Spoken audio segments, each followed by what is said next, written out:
Welcome back.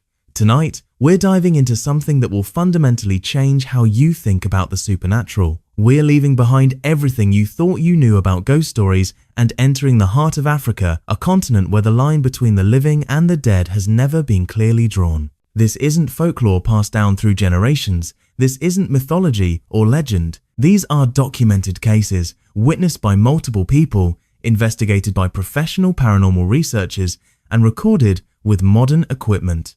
These are stories that happen to real people in real places with real consequences. So what makes African paranormal experiences different from the rest of the world? Well, let's just say that when you're dealing with spirits that have been undisturbed for centuries, in places where unspeakable suffering occurred, the encounters tend to be more intense, more physical, more dangerous. Tonight, I'm taking you to South Africa's Castle of Good Hope, the oldest colonial building on the continent.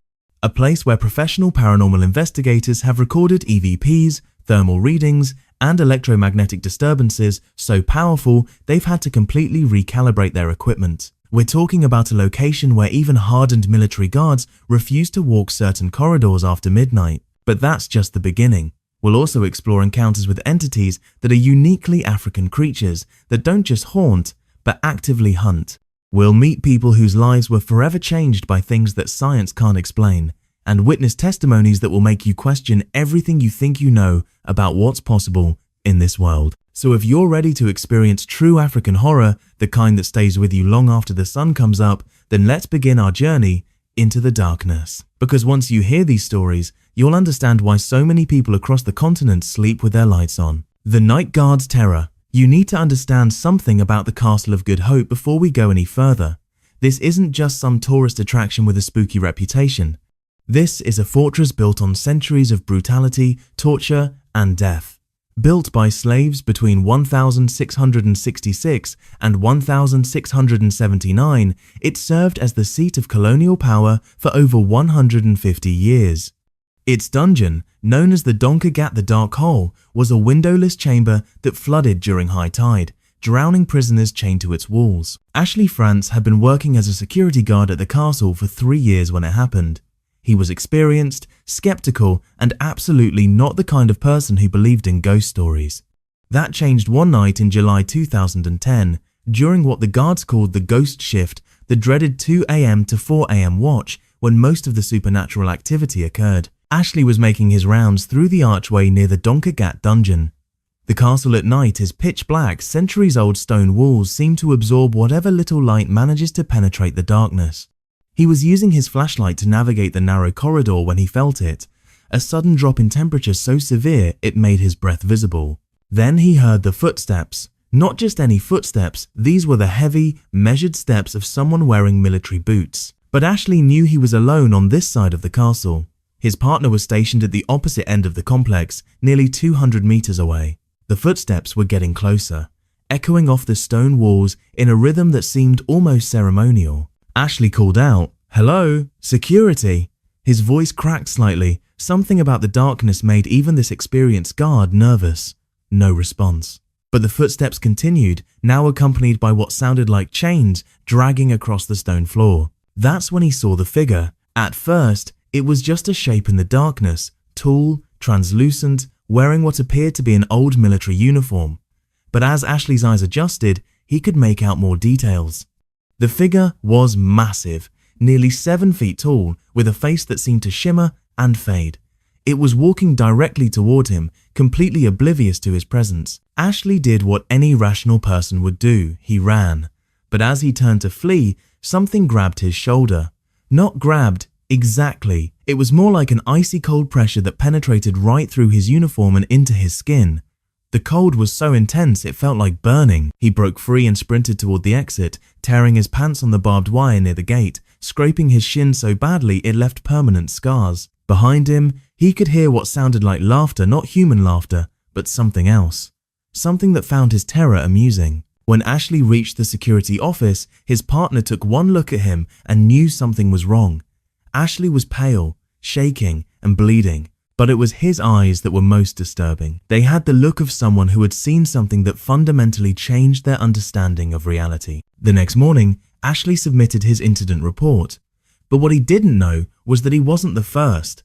The castle's security files contained dozens of similar reports dating back decades. Guards hearing voices coming from empty chambers, sightings of figures walking the battlements, electronic equipment malfunctioning in specific locations. But Ashley's encounter had been different. The physical contact, the burning cold, the sense that whatever he'd encountered wasn't just a passive recording of past events, it was something intelligent, aware, and decidedly unfriendly. Professional paranormal investigators from Phoenix Paranormal SA were called in to investigate. Using EMF meters, thermal cameras, and digital recording equipment, they documented electromagnetic disturbances so powerful they had to recalibrate their instruments. In the exact location where Ashley had his encounter, they recorded temperature drops of over 15 degrees Celsius and captured EVPs of voices speaking in what sounded like 17th century Dutch. One recording, captured at 3:17 a.m. in the Donker Gat dungeon, clearly captured a voice saying, "Waar is mijn lichaam? Where is my body?" The voice was followed by the sound of chains and what the investigators described as anguished moaning. Ashley never worked another night shift at the castle. In fact, he left his security job entirely and moved to a different city. When interviewed years later, he had this to say: "People think ghost stories are entertainment. They're not. What I encountered that night wasn't some echo from the past. It was something that knew I was there, something that enjoyed frightening me. And I have no doubt that if I hadn't run when I did, something much worse would have happened." To this day, security guards at the Castle of Good Hope refuse to walk through the archways alone during the night shift. They take the longer route around the outside of the complex, even in bad weather. Because as Ashley learned that night, some places hold on to their darkness, and sometimes that darkness reaches back. The university student's nightmare. Nomsa Mthembu was a third-year psychology student at the University of the Witwatersrand when her life became a living nightmare. She was 21, skeptical of traditional beliefs, and completely unprepared for what was about to happen to her. This is her story, documented by the Gauteng Paranormal Society and corroborated by multiple witnesses. It started with the dreams. Every night, Nomsa would dream of a small dark figure crouching at the foot of her bed. In Zulu folklore, this creature has a name, Tokoloshe, a dwarf-like entity that can be summoned by traditional healers to cause mischief, illness, or even death. But Nomsa didn't believe in such things. She was studying to be a psychologist. She understood that dreams were just the brain processing daily experiences. That rationalization lasted exactly 2 weeks. The first physical encounter happened on a Tuesday night in March. Nomsa was studying late in her dormitory room when she felt someone watching her. She looked up from her textbooks and saw a small, humanoid figure standing in the corner of her room. It was about 3 feet tall, covered in coarse dark hair, with glowing red eyes that seemed to burn in the darkness. Nomsa blinked, thinking it was fatigue-induced hallucination. But the figure didn't disappear. Instead, it smiled, revealing rows of sharp, yellowed teeth. Then it spoke in a voice that sounded like gravel scraping against stone. It said in Zulu, "I'm going to eat you." The next thing Nomsa knew, she was waking up on the floor. Her roommate, Thandi, was shaking her awake, asking what had happened. Nomsa's textbooks were scattered across the room, her desk lamp was shattered, and there were 3 deep scratch marks across her forearm, scratch marks that hadn't been there when she'd sat down to study. Nomsa tried to convince herself it had been some kind of seizure or breakdown. Medical tests revealed nothing wrong with her. Psychological evaluation showed no signs of mental illness, but the encounters continued, and they were getting worse. The Tokoloshe, because that's what it was, no matter how much Nomsa's scientific training resisted, the idea began appearing every night. It would stand at the foot of her bed, watching her sleep. Sometimes it would whisper threats in various African languages. Other times it would simply breathe heavily, a sound like wind whistling through a graveyard. The physical attacks escalated. Nomsa would wake up with bruises on her arms and legs. Her belongings would be moved or destroyed while she slept. Her laptop screen was found cracked one morning, with the words "Get Out" scratched into the metal casing. But the worst part was what it was doing to her mind. Nomsa began experiencing what traditional healers call Tokoloshe sickness, overwhelming fatigue, inability to concentrate, and a creeping sense of despair that no amount of counseling could address. Her grades plummeted. She stopped eating regularly. Friends began avoiding her because she developed an aura of wrongness that people could sense even if they couldn't name it. It was Thandi who finally convinced Nomsa to seek traditional help. Despite her Western education, Nomsa was desperate enough to try anything. They visited a Sangoma, a traditional healer in Alexandra Township. The old woman took one look at Nomsa and immediately began burning protective herbs. "Someone has sent this thing to you," the Sangoma said. "Someone who wishes you great harm. The Tokoloshe will not stop until it has destroyed you completely, your mind, your body, and your spirit." The Sangoma's diagnosis was terrifying but specific. Someone Nomsa knew had paid to have the entity sent after her. In traditional African belief systems, Tokoloshes don't just appear randomly, they're summoned and directed by people with knowledge of such things, usually for revenge or jealousy. But who? Nomsa racked her brain, trying to think of anyone who might harbour such intense hatred toward her. Then she remembered Marcus, her ex-boyfriend, who'd been furious when she'd broken up with him the previous semester. Marcus, whose grandmother was known in their township for practicing traditional magic. The Sangoma provided Nomsa with protective charms and performed a cleansing ritual, but she warned that breaking such a powerful curse would take time. "Sleep with iron under your pillow," she instructed. "Keep salt in your room corners, and whatever you do, never let it touch you directly." The Tokoloshe gains power through physical contact. For 3 weeks, the protective measures seemed to work. The Tokoloshe still appeared, but it kept its distance, hissing and spitting from the corners of the room, but unable to approach Nomsa's bed. Then, one night in April, Nomsa made a fatal mistake. Half asleep and forgetting the Sangoma's warning, she reached for her water glass. Her hand made contact with something hairy and cold. The Tokoloshe had been crouched beside her bed, waiting for exactly this moment. The contact sent a jolt of pure malevolence through Nomsa's body. She screamed a sound so filled with terror that students from 3 floors away came running. When they found her, she was convulsing on the floor, speaking in languages she didn't know. Her eyes rolled back so only the whites were visible. The ambulance ride to hospital revealed something the medical staff couldn't explain. Despite showing no signs of physical illness, Nomsa's body temperature had dropped to 94 degrees Fahrenheit. Her pulse was barely detectable, and when she finally regained consciousness, she had no memory of the previous 6 hours. This is where the story takes an unexpected turn. Word of Nomsa's ordeal reached the Gauteng Paranormal Society, led by investigator Taryn Oliver. The team arrived at the dormitory with full recording equipment and spent 3 nights documenting what they found. Their findings were extraordinary. EMF readings in Nomsa's room spiked to 1,500 milligauss levels so high they indicated the presence of something generating massive electromagnetic disturbance. For context, typical paranormal activity registers between 3–7 milligauss. The team captured thermal footage showing a small, humanoid heat signature moving around the room independently of any human presence. They recorded audio of what sounded like growling and chattering in the empty room. Most disturbing of all, they documented 3 separate instances of physical objects being moved with no human contact. The investigation concluded that Nomsa was being tormented by what could only be described as a malevolent entity exhibiting all the characteristics attributed to Tokoloshes in traditional African folklore. The resolution came through an unusual collaboration between modern paranormal investigators and traditional healers. The Sangoma worked with the GPS team to perform a banishment ritual while recording equipment documented the results. The moment the ritual concluded, the electromagnetic disturbances ceased, the temperature in the room returned to normal, and the entity was never detected again. Nomsa eventually completed her degree, but the experience changed her fundamentally. She's now pursuing a doctorate in cross-cultural psychology, specifically studying the intersection between traditional African spiritual beliefs and modern psychological phenomena. "I learned that there are things in this world that science hasn't caught up to yet," she says. The Tokoloshe was real, it was intelligent, it was malevolent, and if it hadn't been for traditional healers working alongside modern investigators, I don't think I would have survived the experience. Today, Nomsa keeps iron under her pillow and salt in her room corners, not because she's superstitious, but because she knows what's out there in the dark, and she knows it can find you no matter how modern or educated you think you are. The paranormal investigation gone wrong. When Phoenix Paranormal SA received the call about Kempton Park Hospital, lead investigator Candice Roos thought it would be a routine investigation.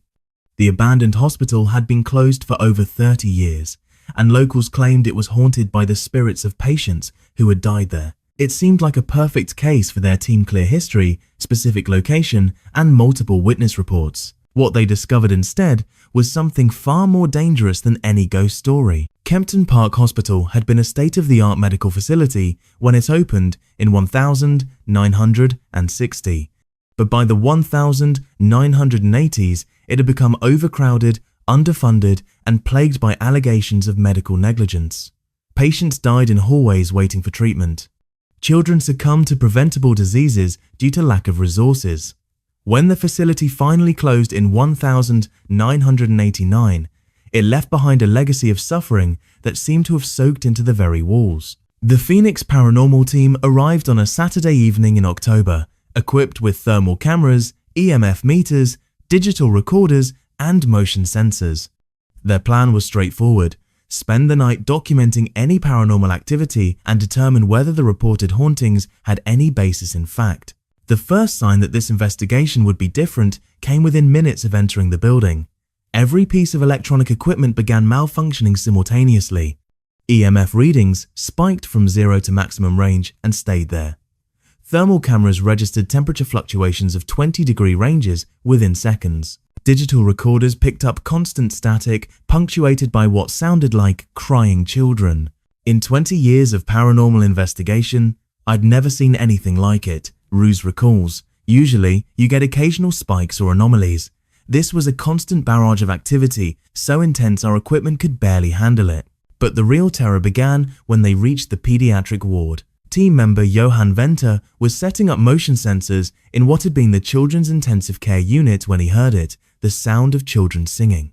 Not just one or two voices, but what sounded like an entire choir of young voices singing a lullaby in Afrikaans. The melody was hauntingly beautiful but deeply wrong, like hearing an angelic choir in a graveyard at midnight. Venter called to his teammates, and they all heard it. The singing was coming from deeper in the ward, from rooms that had been empty for 3 decades. As they followed the sound, their thermal cameras began registering multiple small heat signatures, moving through the corridors, child-sized figures that appeared and vanished within seconds. The singing led them to the former isolation ward where terminally ill children had spent their final days. Here, the temperature dropped so drastically that their breath became visible and frost began forming on the abandoned medical equipment.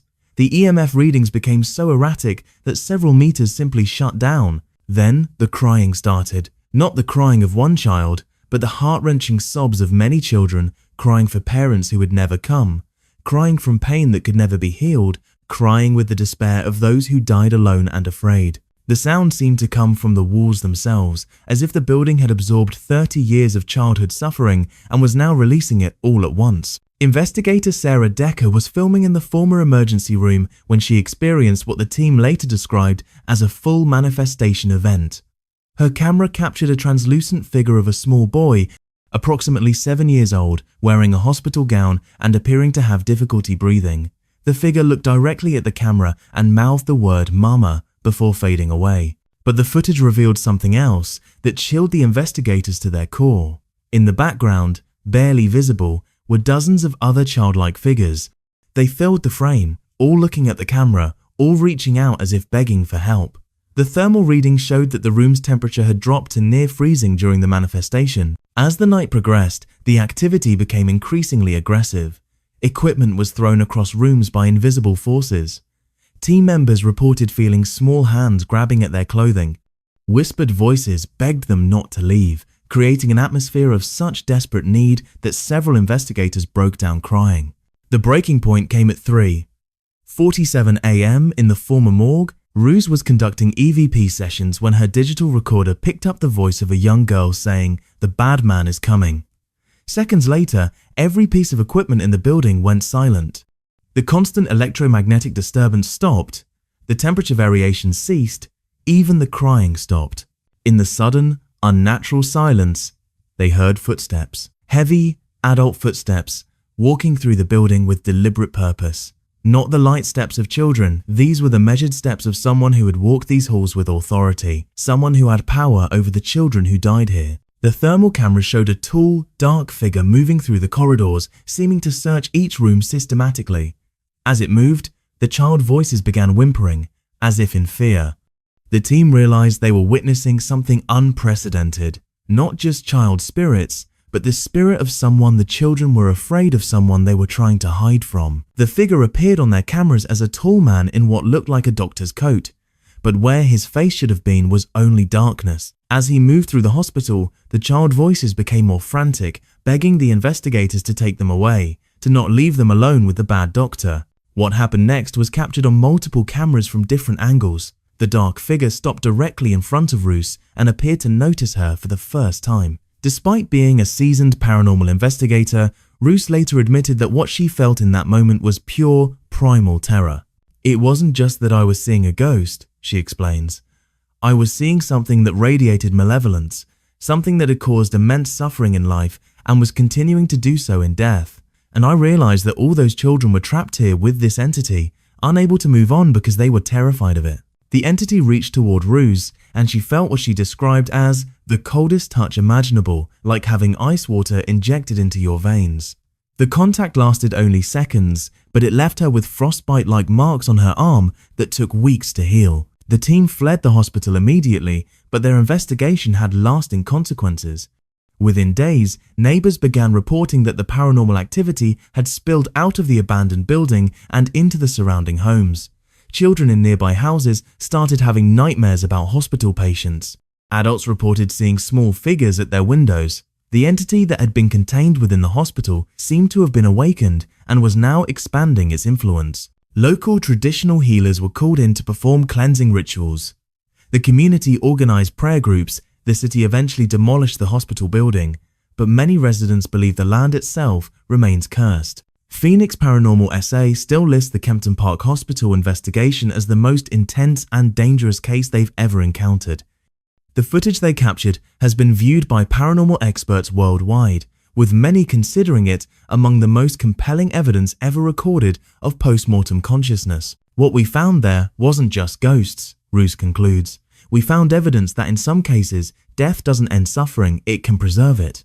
Those children had been trapped for 30 years with their abuser, unable to move on, unable to find peace. It was the closest thing to hell I ever hoped to encounter. The investigation changed how Phoenix Paranormal approaches their work. They now work with traditional healers and religious leaders, understanding that some entities are too dangerous to simply document, they need to be confronted and banished. Because, as they learned that night, sometimes the real horror isn't that the dead won't rest, sometimes it's that they can't. The mansion in the middle of nowhere. Dr. James Mentombeni thought he was getting the deal of a lifetime when he purchased the colonial mansion outside Polokwane. The property was massive, 20 rooms spread across 3 floors, sitting on 50 hectares of pristine bushveld. The price was suspiciously low, but the seller explained that the remote location made it difficult to find buyers. Dr. Mentombeni, a surgeon looking for a peaceful retreat from his demanding career in Johannesburg, couldn't have been happier. The locals tried to warn him, but he dismissed their concerns as superstition. The house had been built in 1923 by a British colonial administrator named Harold Whitmore, who had used forced labour to construct what many considered the finest residence in the northern provinces.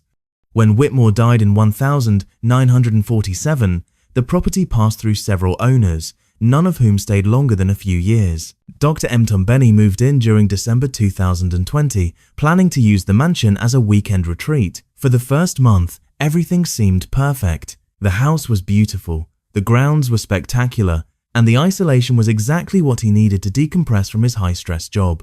Then he started hearing the drums. Every night, starting at exactly 11:47 p.m, the sound of traditional African drums would begin somewhere in the distance. The rhythm was complex, hypnotic, and unlike any ceremonial drumming Dr. Mentombeni had ever heard. It seemed to come from the hills behind the house, but when he investigated during daylight, he found no evidence of any settlement or activity. At first, he assumed it was a neighboring community conducting traditional ceremonies. But as weeks passed, certain details began to disturb him. The drumming never varied in timing or rhythm. It lasted exactly 73 minutes every night before stopping abruptly. And most unsettling of all, when he asked the groundskeeper about it, the old man went pale and refused to discuss it. "Baas must not listen to the drums," was all the groundskeeper would say. "Baas must sleep with windows closed and ears covered." Dr. Mentombeni's scientific training made him skeptical of such warnings, but he began to notice that the drumming affected him in ways that seemed beyond normal psychological response. On nights when he listened intently, he would experience vivid, disturbing dreams about forced labor, suffering workers, and a tall white man with cruel eyes overseeing construction of the very house he now lived in. The dreams became so intense that he started researching the property's history. What he discovered in the local archives changed everything. Harold Whitmore had indeed used forced labor to build the mansion, but the reality was far worse than Dr. Mtombeni had imagined. Whitmore had essentially enslaved dozens of local people, working them under brutal conditions with minimal food or shelter. When workers died from exhaustion, disease, or abuse, Whitmore had them buried in unmarked graves on the property rather than returning their bodies to their families for proper burial. The construction project had taken 4 years, during which time at least 47 people had died. Local tribal elders had cursed Whitmore in his house, declaring that the spirits of the dead would never rest until their remains were properly honored and their suffering acknowledged. Dr. Mtombeni tried to dismiss this as historical curiosity, but the nightly drumming was becoming impossible to ignore. Worse, he was beginning to see things during the day that challenged his rational worldview. Shadows moved through the house when no one was there to cast them. Rooms would be several degrees colder than others for no reason. Most disturbing of all, he began seeing figures in his peripheral vision, people in tattered clothing who vanished when he looked directly at them. The turning point came on a Friday night in February 2021. Dr. Mtombeni had been listening to the drumming for about 20 minutes when he realized the sound was no longer coming from the hills, it was coming from inside the house. He found them in the main hallway, a procession of translucent figures carrying what appeared to be construction materials. Men, women, and even children, all bearing the marks of hard labor and malnutrition, walking in an endless loop from the front door to the back of the house and then beginning again. But these weren't just passive recordings of past events. When Dr. Mtombeni stepped into the hallway, every figure stopped and turned to look at him. Their eyes held an intelligence and awareness that was unmistakably real. And in those eyes was something he recognized from his work in emergency medicine, the look of people who were suffering and needed help. One figure, an elderly man with scars covering his arms, stepped forward and spoke in a voice that seemed to come from very far away. "We cannot rest, our bones lie in unholy ground. We built this house with our blood, and we remain trapped within its walls." Dr. Mtombeni, despite his medical training and scientific skepticism, found himself asking, "What do you need me to do?" The elderly figure pointed toward the back of the property. "Find our remains, give us proper burial. Only then can we find peace." The next morning, Dr. Mtombeni contacted archaeologists from the University of the Witwatersrand. Using ground-penetrating radar, they discovered what he had dreaded finding: multiple burial sites scattered across the property, containing dozens of human remains showing evidence of malnutrition, injury, and hard physical labor. But the discovery brought unexpected complications. The spirits became more active during the excavation process, as if the disturbance of their remains had awakened them fully. Construction equipment malfunctioned without explanation. Workers reported being pushed or grabbed by invisible hands. Several team members quit after experiencing what they described as overwhelming feelings of anger and sadness. Dr. Mtombeni consulted with traditional healers, historians, and even representatives from the local tribal authorities. Together, they organized proper burial ceremonies for the discovered remains, following traditional protocols that acknowledged the suffering of the workers and honored their memory. The effect was immediate and profound. The nightly drumming stopped. The cold spots in the house disappeared. The shadowy figures vanished. For the first time since moving in, Dr. Mtombeni experienced complete silence in the mansion. But the story doesn't end there. During the final cleansing ceremony, something unexpected happened. As the traditional healers performed their rituals, thermal cameras set up by Phoenix Paranormal SA, who had been documenting the case, captured something extraordinary. The ghostly figures appeared one final time, but now they seemed peaceful, their faces showing relief rather than suffering. The elderly man who had spoken to Dr. Mtombeni appeared again, but this time he was smiling. "Thank you," he said.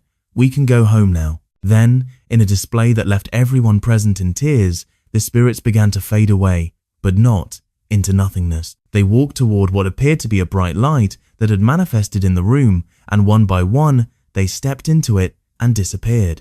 Dr. Mtombeni still owns the mansion, and he's converted it into a retreat center that honors the memory of the workers who built it. A memorial garden marks the location where their remains were found, and he regularly hosts ceremonies to commemorate their lives. I learned that some hauntings aren't about evil or malevolence, he reflects. Sometimes they're about injustice that was never acknowledged, suffering that was never honored, and people who were never allowed to rest in peace. What I thought was a paranormal problem was actually a humanitarian issue that had been ignored for 80 years. The case has become a landmark study in what researchers call resolution-based paranormal activity, hauntings that can be ended not through exorcism or banishment, but through acknowledgement and justice. Today, the mansion is peaceful, the drums are silent, and somewhere in the spiritual realm, 47 people who died in forced labor have finally found their way home. But Dr. Mthambeni's experience serves as a reminder of something important. Sometimes the dead aren't trying to frighten us. Sometimes they're just trying to tell us that there are wrongs that need to be made right and voices that deserve to be heard. Even if those voices have been silenced for nearly a century,